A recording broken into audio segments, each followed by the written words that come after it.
ya, saya memutuskan membagikan ini di media sosial saya. Ya, bisa dicek di media sosial saya. Artinya kalau kalian mau meneliti, yang sudah hadir di sini, kita hari ini sangat berbahagia ya bahwa barang yang kita nantikan, barang yang kita sudah minta selama berbulan-bulan, bahkan dengan lelah, keluar waktu, tenaga, dan segala macam, kita minta ke Komisi Informasi, akhirnya hari ini dibuka, yaitu ijazah yang digunakan Joko Widodo untuk mencalonkan diri jadi presiden di tahun 2014 dan 2019. 2014 yang bawah, 2019 yang atas. Nah, ini mengkonfirmasi temuan-temuan yang saya dapatkan dari sumber lainnya. Namun ternyata ada yang salah di sini. Jadi di sini agak berbeda dari sumber-sumber yang saya dapatkan mengenai ijazah yang digunakan 2014. Tetapi itu nanti akan kita investigasi lebih lanjut dan akan kita umumkan hasilnya begitu saya temukan. Nah, untuk Pak Bonatua saya ucapkan selamat bahwa penelitiannya telah membuahkan sebuah hasil ya, dan nanti akan dibukukan ya Pak Bonatua, ya. Akan dibuat menjadi sebuah buku yang semoga akan menjadi penerusnya Jokowi White Paper ya. Silakan Pak Bonatua untuk dijelaskan apa yang akan dilakukan. Baik, kasih ya. Assalamualaikum, Shalom, Om Swastiastu, Namo Buddhaya, Salam Kebajikan. Maaf Pak, saya ngopet nih, takut slip tang.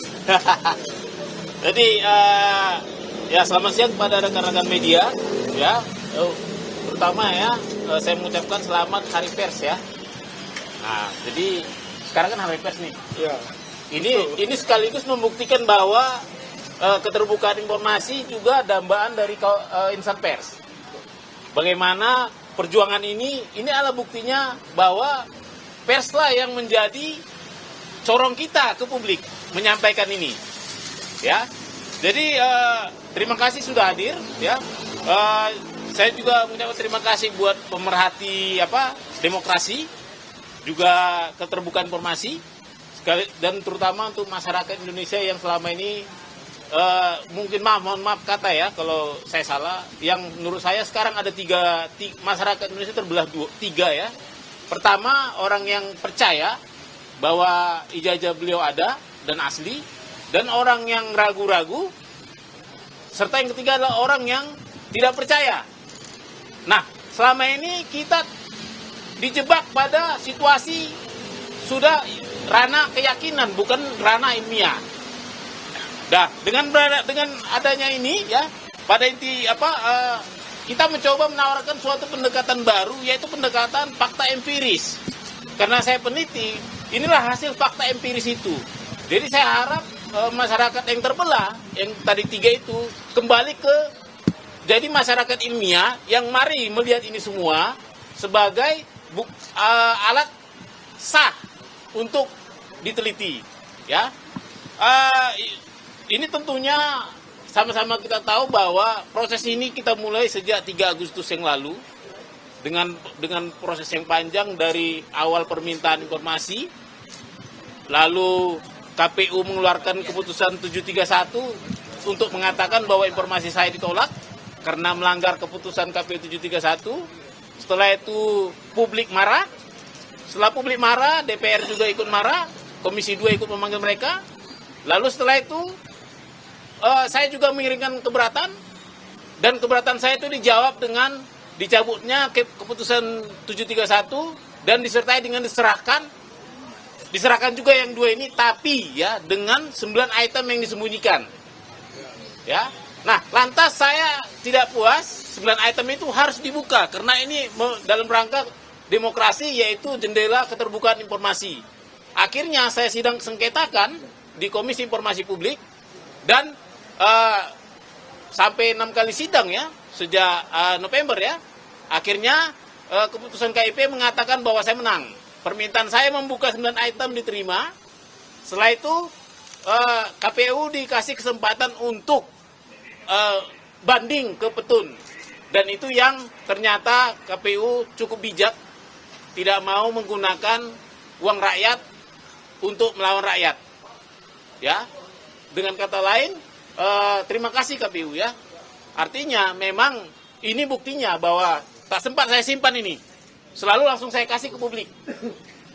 Nah, dengan begitu ya, mengapa inti acara kita ini adalah menerima salinan resmi fotokopi ijazah ya, ini saya fotokopi ijazah terlegalisir berwarna tanpa sensor.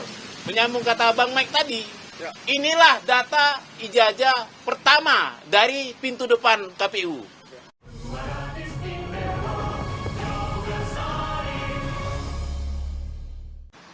Nah, ini nanti akan kita teliti, tujuannya peneliti, mohon kita dibantu ya Pak Publik.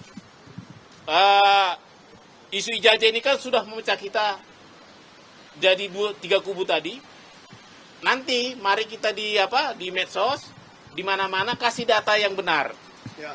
Yang pasti jangan sampai kita menjadi fitnah.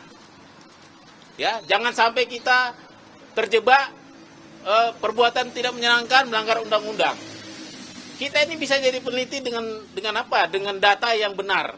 Inilah data yang benar. Ini resmi dari KPU lembaga negara. Meskipun kan harus ingat bahwa ini memang benar data sekunder, tapi ini belum teruji secara klarifikasi maupun autentikasi. Artinya ini masih asumsi. Jadi mari kita meneliti dengan bijak. Artinya kalaupun nanti ini kita temukan benar atau salah, kita masih butuh yang namanya yang fisiknya, sumber fisik dari fotokopi ini. Ya. Jadi dari sini ya saya catat kita ini bisa, ini ada kelebihan dan kekurangannya dari fisik asli fotokopinya. Yang pasti yang kita minta ini kan fotokopi terlegalisir 5 tahun, 5 periode, 2005, 2010, 2012, 2014, 2019. Yang ini baru 2. Nah, yang mengikuti sepanjang zaman itu adalah legalisir ini. Ini selalu identik membawa jejak-jejak administrasi.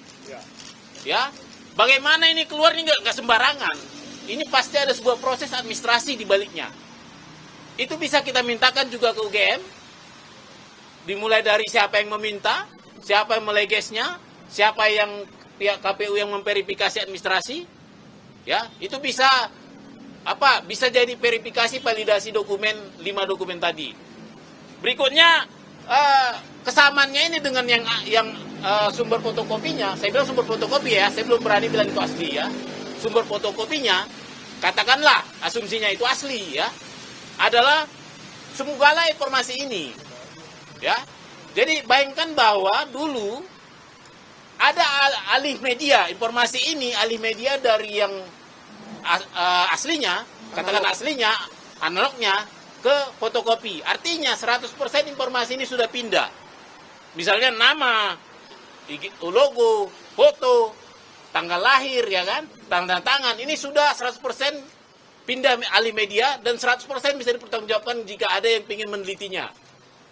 Misalnya tanda tangan itu bisa teliti, mungkin nanti netizen ada yang Ahli tanda tangan. yang punya kebetulan dulu meleges pas di tanggal ini.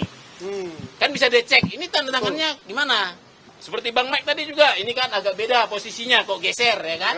Nah ini juga agak geser ini dengan data-data yang pernah ada. Nah itu juga nanti akan bisa kita teliti, ya.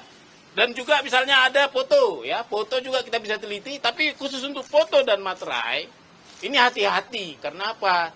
Foto dan ini tidak mengandung warna, ya. Walaupun katanya ini foto hitam putih, tapi mungkin kalau foto aslinya agak beda juga, nggak harus hitam putih sekali. Tapi materai juga itu kan berwarna. Meskipun bisa kita lakukan analisis tapi terbatas, ya, tetap terbatas misalnya bentuknya, ya. Dan seperti misalnya juga yang kita tidak bisa, kekurangan kita adalah kita tidak bisa uji dokumen fisik, uji forensik, ya. Kita tidak bisa uji usia kertas, kita tidak bisa uji usia tinta, ya. Kita tidak tahu ukuran aslinya, ini kan 4 ya. Tapi kita tidak tahu ukuran aslinya bagaimana. Itu perlu diingat. Jangan pernah kita meneliti ke wilayah itu memakai sampel ini, supaya jangan terjadi fitnah. Saya juga tidak suka kalau nanti beliau jadi dipitnah. Memang benar kita publik, tapi tentu kita juga harus punya batas, ya. Mana yang namanya meneliti dokumen publik, mana namanya melewati batas privasi. Untuk itu, ya, sebagai orang yang punya tanggung jawab moral, ya, saya memutuskan membagikan ini di media sosial saya. Ya, bisa dicek di media sosial saya. Artinya kalau kalian mau meneliti, jangan pakai teliti yang dibikin orang lain. Takut saya nanti karena ada kebencian, tiba-tiba foto dirubah jadi apa gitu kan. Tanda tangan dirubah jadi apa sehingga kawan-kawan terjebak pada fitnah. Karena meneliti sampel yang tidak sekunder. Ini kan sekunder ya. Seperti itu. Jadi nanti silakan, nanti mungkin nanti malam saya akan upload ini. Nah, mari kita berdiskusi seluruh Indonesia. Kita jadikan ini diskursus publik. Semua kita dari sini mari berbicara dengan gaya peneliti. Tapi jangan sembarangan tuduh. Seperti itu. Dan yang terakhir nih, saya mungkin harus mengucapkan terima kasih buat Bapak Prabowo ya, yang tetap menjaga iklim demokrasi. Kita tahu KPU ini kita ibaratkan adalah rumah demokrasi kita. Dan kita juga berterima kasih kepada KIP yang menjaga selalu. Download Tribun X sekarang, menghadirkan lokal menjadi Indonesia.